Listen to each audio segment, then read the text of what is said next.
SKOL Vikings, let's win this game. Vikings fans, what is going on in the halls around Minnesota is absolutely breathtaking. An inside source is confirming a major move being discussed at the running back spot in free agency. And out of nowhere, there is an unexpected chance to land an impact corner tied to a deal worth $97 million.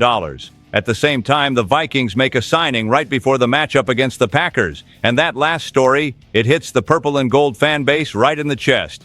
But before we dive into all of that, quick thing, subscribe to the channel. It is completely free, and it helps us keep this news community rolling. And drop a comment with your expectation for the final game of this season. Here is the deal. We are at the end of the calendar, and one thing is screaming at us. The Vikings' run game did not scare anybody in 2025. Jordan Mason is the team leader in rushing yards with 664. That tells you a lot. And Aaron Jones Sr. is already 31. I love the guy, but the clock does not care. The one who put this on the table was Alec Lewis from The Athletic on The Alec Lewis Show on December 30th. He basically said this: running back is one spot where the market is going to have real depth. Then he started naming guys, and you could feel the fan base already picturing the fit in Kevin O'Connell's offense. Here are the names he mentioned: Javonte Williams, Travis Etienne, Kenneth Gainwell, Emmanuel Wilson, and Brian Robinson Jr. Different styles. Some bring burst. Some bring volume. Some can catch and turn third down into a weapon. And that is what gets me. With Justin Jefferson pulling coverage, you want a back who turns a check down into a problem for the defense. Simple. I will say it straight. If the front office wants to save money somewhere, targeting this free agent running back class is not crazy. There is depth. And spending a fortune elsewhere while your offense cannot run the ball is just asking for pain. And we have had enough pain, right? I have more than enough gray hair because of this team. Now, you cannot just grab a name and call it a day. Fit matters. O'Connell loves rhythm. He loves play action that actually makes defenses respect the run. If the running back does not threaten you, defenses do not bite. Then everything gets predictable. The purple and gold crowd feels that on the first drive, I swear. There is also the roster timeline. Mason did what he could. Jones brought experience. But you need youth and fresh legs. And what I like most about this list is it is not just billboard stars. You have guys who can show up, compete, and give you value without blowing up the cap. That changes the whole shape of the offense. And here is something people do not talk about enough. If you solve the backfield through free agency, you are not chained to the draft to patch that hole. Then you can spend picks on the trenches or the secondary, where it usually costs more to find real answers. That gives you flexibility. And in this league, flexibility is gold. I want to hear you on this. Out of the names Alec Lewis put on the table, who are you putting in purple and gold tomorrow? And why? Because fans always catch details that front offices sometimes miss. But while we are talking about planned upgrades, another story just popped up out of nowhere. The kind that flips the locker room mood. It involves a well-known corner getting cut in shocking fashion. And that is where this conversation gets heavy. Okay, this one genuinely surprised me. Jerry Jones flat out released Trevon Diggs on December 30th, 2 Pro Bowls. A corner who, when he is healthy, changes games. And we all know Minnesota has been hunting that kind of top-end talent for a long time. The first report came from Todd Archer of ESPN. He said Diggs is heading to waivers. Then Jane Slater of NFL Network said Diggs himself called her to confirm it. He said he is healthy and motivated, and he hinted he wants to jump to a playoff team right now and help immediately. You can already imagine the conversations in the Vikings locker room, right? Now here is the practical side. His deal was valued at $97 million total, and there are still 3 years on paper. But based on what came out, there is no guaranteed money after this season. So it is not as scary as it sounds. If a team claims him, they pay what is left for 2025, and that is it. Field Yates mentioned a number close to $500,000. That would include the Week 18 base salary and an active bonus. That is not breaking anybody, but I am going to be blunt. Claiming Diggs right now just to see what happens does not make much sense. The Vikings are not getting immediate payoff from that move. The real question is this: do you pull him off the market so you can negotiate in-house and try to line up a bigger agreement starting in 2026? Because that is the kind of swing that changes your outlook. The upside is obvious. The secondary has been a cycle of experiments. Byron Murphy Jr. is the one guy you look at and say, okay, that is a starter. Everything else has been rotation, bets, and stopgaps. Trevon Diggs would be a message to the league and to the purple and gold faithful. No more patchwork. But there is the part that makes your stomach drop. Diggs has missed a ton of time. In 2023, he missed 15 games. Last year, he missed 6 more. And this season has not been clean either. A corner with an injury history is roulette. And roulette can get expensive. I have seen it too many times. So what is the most realistic path? He clears waivers and picks his destination. Then a hot team shows up, pays a bargain, and adds him to a playoff push. If that happens, Minnesota's real fight shifts to the offseason. Then it becomes a price check, a health check, and a question of how badly he actually wants this project. Still, I would not rule out the Vikings taking a real swing. They drafted defensive backs like crazy, and it did not stick. Louis Cini, Andrew Booth, Caleb Evans, Makey Blackman, Jay Ward, Kyrie Jackson, and the results have not matched the effort. The window moves fast, especially when you have Justin Jefferson in his prime.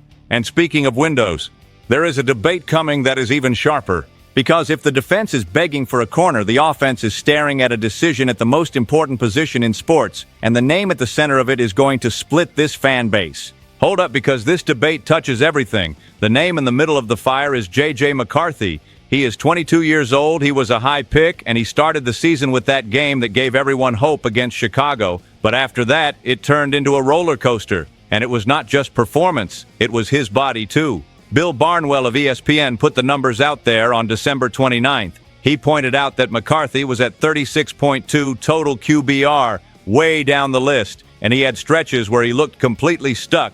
You can argue context, sure, but when a guy keeps disappearing because of injuries, the conversation changes. Look at the run. A knee injury in his rookie year, a high ankle sprain this year, a concussion, and now a small fracture in his throwing hand. If he does not play the finale against Green Bay, the number of games he has missed becomes ridiculous. At that point, it is not bad luck, it is a pattern, and patterns scare coaching staffs. I do not think it is healthy to walk into 2026 pretending everything is settled. You can like the kid and still demand real competition, because this defense has held the line in big moments, and Justin Jefferson is not going to wait forever for the team to figure itself out. That is why 2 names have popped up as real options for a Plan B that could become Plan A. The first is Mac Jones, now with the San Francisco 49ers. He stepped in when Brock Purdy was not 100% and he played well. He completed nearly 70% of his passes. He kept the team in position to win, and he looked calmer than he did earlier in his career. The idea would be a trade. The talk is a 3rd-round pick. That is not cheap, but it is not insane if you want someone ready to compete right away. And here is another piece I like. Jones's money next year is not monstrous. You can pay him and still build the roster. And he has already lived in a well-designed system in the Bay Area. Kevin O'Connell loves that. A quarterback who makes quick decisions and does not panic. The second is Malik Willis, the backup for the Packers. Yes, I know, just saying it out loud feels weird. But he has improved. He can run, extend plays, and he is coming off a big Week 17 performance against Baltimore. And since he is not passing Jordan Love, he may look for a spot where there is a real competition. That would be through free agency. Then it becomes about price. If the market inflates, you have to know when to walk away. I look at McCarthy and think about the rookie contract. That is a huge advantage. But an advantage does not help if he is always on the injury report. So to me, the answer is simple. Bring in someone who can actually win the job. If JJ responds, great. If he does not, the team does not sync with him. Now tell me, would you bring in serious competition for JJ McCarthy, or are you riding one more year of maybe? I want your take in the comments, no filter. And keep rolling with me here, because while we argue about who runs the offense, the guy running the defense might have one foot out the door. And his words these last few days carry more weight than people think. Let me tell you something that hits you right in the gut if you follow this team daily. The Brian Flores talk is not just noise. Brian Flores himself spoke on December 30th after weeks of silence, and he did it in full control mode. He said he has loved his time in Minnesota. He said his family loves the state, and he mentioned there has been good dialogue with Kevin O'Connell. But then he ended it with this. He is going to let the club and his representation handle the rest.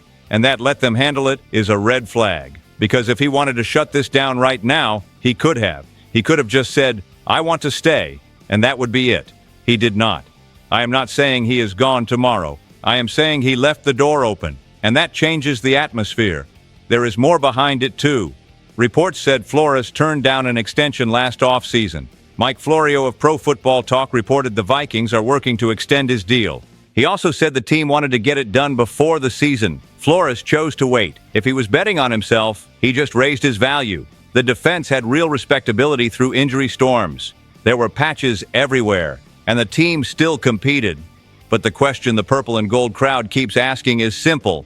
Does he just want coordinator money, or does he want another shot as a head coach? Because if multiple openings pop up, the market turns into an auction. Then, good relationship is not enough. The NFL is business, period. I am going to be clear. Losing Brian Flores would be a heavy blow. Not just for the playbook, for the attitude he gives the defense. That unit plays with a blade between its teeth. They blitz at the right time. They confuse quarterbacks. And when the offense wobbles, the defense is what keeps the stadium on its feet. That is coaching, not luck. At the same time, I get his side. He has been a head coach before. He left with unfinished business. There is still a legal situation hanging out there, and he came back, worked, and proved again he can build a defense. If the right opportunity shows up, it is hard to ask him to say no. And Kevin O'Connell has spoken about him too. He said he loves Flo. He said he wants him here as long as possible. That is great. But love does not sign contracts. What holds a coach is a real plan, real paper, and real trust that the franchise will back it up. So this is how I feel today. The Vikings need to move fast and be crystal clear. If Flores leaves, you do not replace that with anybody. And then every roster detail matters even more. Even the small moves that feel like nothing. Because on Sunday, they turn into everything. And that is why the next story looks quiet, but it smells like an alarm. A big corner got added, and a young defensive lineman went down. That tells you a lot about how this team is bracing for the week. All right, now we get to the move that looks small, but I do not treat it like a footnote.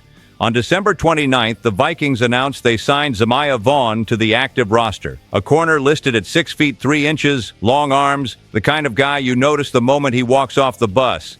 And in a Brian Flores defense, length is not decoration. It is a tool. Vaughn has already been around. He had a strong offseason, got cut earlier, and stayed on the practice squad.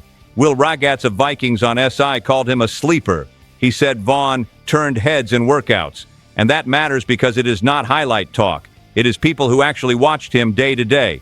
Vaughn is not the super smooth corner who lives in man coverage all game. He has limitations changing direction based on the notes, but he has straight line speed, real burst, and he knows how to use his frame. In zone with reads and aggression, he can be useful, especially when Flores loves mixing coverages and bringing pressure. A tall corner who closes passing windows is gold. And yes, I said gold the right way. You learn that lesson the hard way. But the move came with a cost. The Vikings placed Elijah Williams on injured reserve. Another undrafted rookie. And unlike Vaughn, he actually contributed.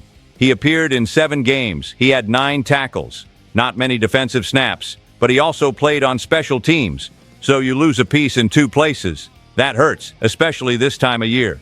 What gets me is Williams had real buzz earlier. Charles Davis of NFL Network listed him as one of his standouts from the HBCU Legacy Bowl week. He talked about huge production in college. He talked about his knack for sacks, and he said the only knock was size. The classic, is he too small to hold up?